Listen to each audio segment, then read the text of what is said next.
आजकल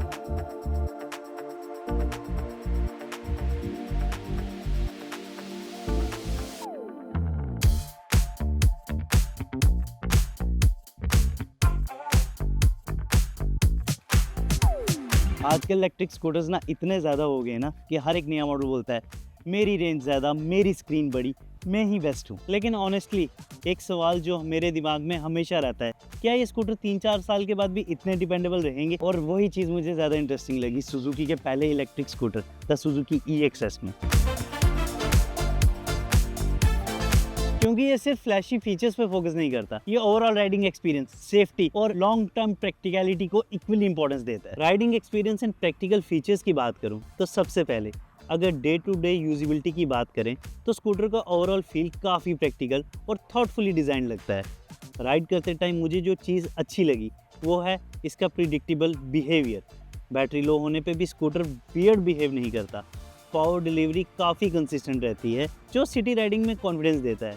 सुजुकी ने इसमें 3 राइड मोड्स दिए हैं, राइड मोड A, B और इको, जिसे आप अपने राइडिंग प्रेफरेंस और ट्रैफिक कंडीशंस के हिसाब से चूज़ कर सकते हो। जैसे ही राइडर थ्रॉटल रिलीज करता है, रीजनरेटिव ब्रेकिंग एनर्जी रिकवर करके बैटरी को चार्ज करता है ताकि क्रूजिंग रेंज एक्सटेंड हो जाए। और सिटी प्रैक्टिकलिटी की बात करूँ तो सिटी यूजेज में कुछ फीचर्स जेन्युइनली काम आते हैं, जैसे इसका रिवर्स मोड, ताकि टाइट पार्किंग स्पेस या स्लोप पे स्कूटर निकालने में काफ़ी इजी हो जाता है।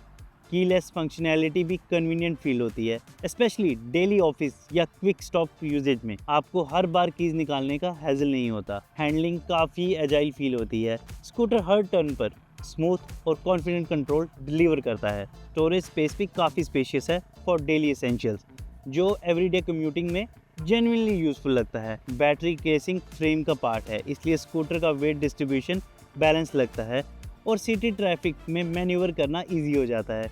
एक्सेलरेशन भी स्मूथ है और सीमलेस फील होता है। अगर रेगुलर यूजेज की बात करूं तो मेरा हफ्ते में 4 से 5 बार ना out of city up and down हो जाता है, तो देखा जाए तो 50 से 60 किलोमीटर पर डे ट्रैवल रहता है। राइड क्वालिटी एंड रिलायबिलिटी की बात करूं तो एक चीज़ मुझे नोटिसेबल लगी, वो है इसका refined feel.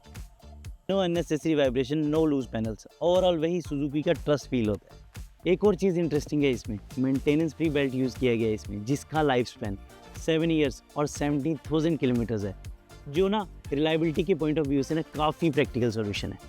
Overall scooter flashy या ओवर कॉम्प्लिकेटेड फील नहीं करता, बस स्मूथ, कंफर्टेबल और डिपेंडेबल लगता है। और अगर बैटरी के बारे में डिस्कस करूं तो मोस्ट इलेक्ट्रिक स्कूटर जो आज मार्केट में हैं वो यूज़ करते हैं NMC बैटरीज। स्टार्ट में सब बढ़िया लगता है, पिकअप भी एंड परफॉर्मेंस भी, लेकिन इंडियन कंडीशंस ना टफ होती हैं। हीट, ट्रैफिक, रोज़ का यूज़, यहीं पे बैटरीज का रियल टेस्ट होता है। सुजुकी ने यहाँ थोड़ा डिफरेंट सोचा। EXS में यूज़ की गई हैं LFP battery, lithium iron phosphate. Simple language में बताऊँ तो LFP बैटरी ज़्यादा स्टेबल होती हैं, ज़्यादा ड्यूरेबल होती हैं और टाइम के साथ ग्रेजुअली एज होती हैं। सुजुकी का क्लेम है 4x longer battery life, 4x more charging cycle and 4x ज़्यादा राइडिंग डिस्टेंस। मतलब हो सकता है कि कोई EV आपको डे 1 पे ज़्यादा रेंज दिखाए, पर 3-4 साल के बाद किस EV स्कूटर की रेंज ज़्यादा कंसिस्टेंट रहती है, वही ज़्यादा इंपॉर्टेंट होता है। अब बात करते हैं सेफ्टी एंड इंजीनियरिंग की। बैटरी सिर्फ केमिस्ट्री की गेम नहीं है, उसकी बिल्ड एंड प्रोटेक्शन भी उतनी ही इंपॉर्टेंट होती है। सुजुकी EXS की बैटरी एल्युमिनियम केसिंग में आती है, ये स्ट्रॉन्ग भी है, हीट को बेटर हैंडल करती है और ओवरऑल ड्यूरेबिलिटी इंप्रूव करती है। इसके साथ एक बैटरी मैनेजमेंट सिस्टम भी है जो बैकग्राउंड में कॉन्टीन्यूसली बैटरी पैरामीटर्स मॉनिटर करता रहता है। सेफ्टी के लिए बैटरी डिस्कनेक्ट यूनिट भी दिया गया है, जो एबनॉर्मल सिचुएशन में बैटरी को आइसोलेट कर देता है। सुजुकी ने overall safety and reliability testing पे काफ़ी फोकस किया है, जो लॉन्ग टर्म ओनरशिप कॉन्फिडेंस देता है। ये सब चीज़ें शायद दिखाई नहीं देती, लेकिन लॉन्ग टर्म ओनरशिप में काफ़ी मैटर करती हैं। तो अगर मैं आपको अपनी क्लोजिंग स्टेटमेंट दूँ तो EXS जो है ना, ये फ्लैशी बनने की कोशिश बिल्कुल नहीं करता। ये उन लोगों के लिए बना है जो इलेक्ट्रिक स्कूटर्स को सिर्फ ट्रेंड नहीं बल्कि एक लॉन्ग टर्म डिसीजन की तरह देख। एंड ऑनेस्टली जब आप EV लेने जाते हो तो आखिर में सबसे इंपॉर्टेंट होता है peace of mind, consistent riding experience, practical daily usability, safety focused engineering and durable battery technology with long battery life.